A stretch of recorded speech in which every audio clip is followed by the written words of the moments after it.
Our chronological Bible reading for March 17th is Deuteronomy chapters 17 through 20.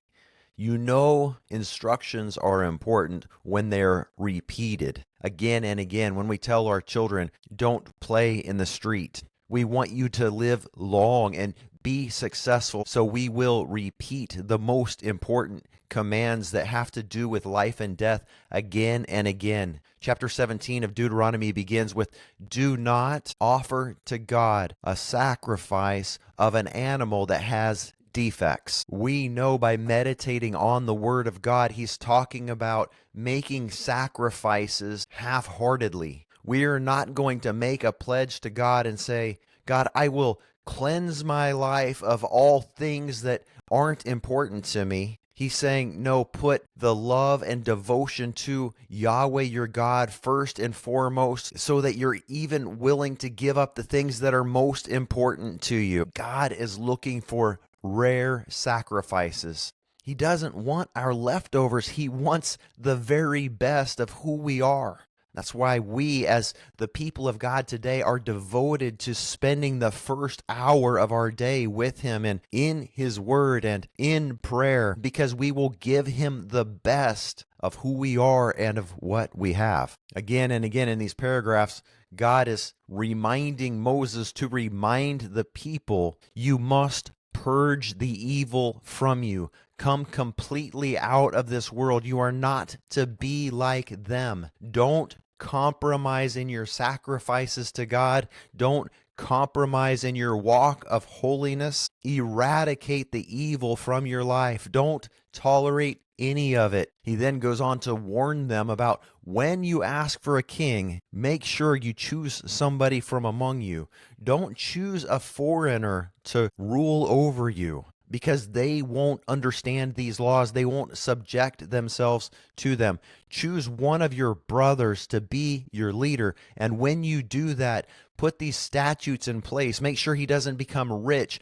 Make sure that he doesn't acquire for himself a bunch of foreign wives as the kings of this earth do. Don't let him fall in love with the world, because it will draw him away from God. And that will lead you and your people into sin. You are to be different because you belong to the Most High God. You don't belong to this world. As a matter of fact, when you choose this king, he's going to sign off personally saying, I will not become rich because I don't want to forget where I came from. I need to be able to associate with the people I lead. One of the problems that we have in America today and many of the nations of the world is that the people in power cannot relate to the people on the ground. It is said that poor men fight in rich men's wars, and God was saying from the very beginning, Israel, you are not to be like that. Have a king who understands who you are and what you go through.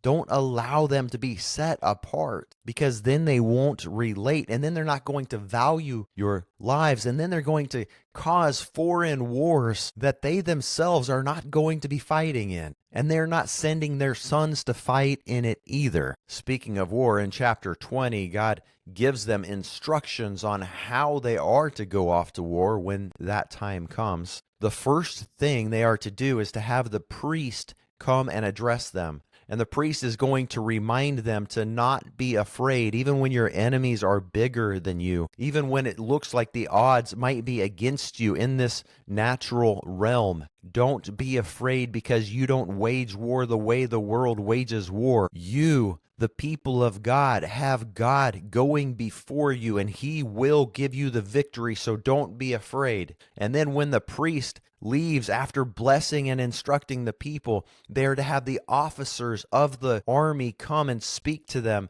And the officers are going to say this: if any of you are afraid, go home, because we don't want your fear to infect the people you're fighting next to. If any of you have built a home and not had the opportunity to dedicate it and move into it, go home and dedicate it. Take care of your own household. If any of you are newly engaged and you haven't been married yet, go be married to your wife. We don't need you to fight in this war. And the messaging is clear. God is going to provide for our needs. We're never going to sound the alarm when we're walking in the will of God. We're never going to get panicked and say, we need all hands on deck, because God fights for us. And it doesn't matter if we have 300 against 300,000.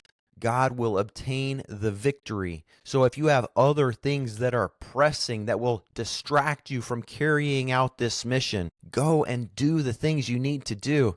But don't worry about God doing what God needs to do. When you go off to war, after you've been addressed by the priests and the officers, when you reach the city of your enemies before you attack, offer them peace. And if they're willing to make peace with you, then to God be the glory. They have saved their own lives. But if they're unwilling, then when you lay siege to their city, have no mercy. The application for that for us today is to have no mercy in our wage against sin. When we move into a new territory, as God is leveling us up in our faith and in our spiritual walk, we are to fully eradicate the things in our lives that detract from our walk with God. We are to be relentless in our pursuit of holiness and our pursuit of being set apart. We can apply these laws to our own walk today. Before we go off to wage war, whether it be in business or spiritual warfare, let's apply these things. Are the plans we have going to be blessed by God?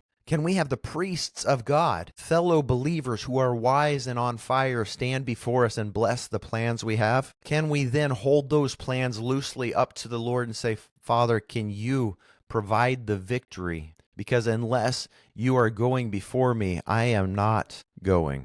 As we advance in this spiritual battle in this life, let's be discerning on those things that will detract us. As we take the ground of the enemy, let's be careful to not absorb into ourselves the evils and the things like the love of the world and incorporate those things into our lives. And as we do this, let's continually pray and seek God and say, Father, have your way in me. I belong to you. I long to serve you. So God, please change me and help me to think the way you think. Help me to see the way you see. Help me to love people the way you love people. May I be a warrior for the truth. Now, my friends, may God bless you as you ponder these things today, as you carry them with you, as you meditate on the Word of God, as you're walking through your daily life. May He bless you. May He reveal Himself to you as you seek Him for His glory, for the advancement of His kingdom, and for your good. See you tomorrow.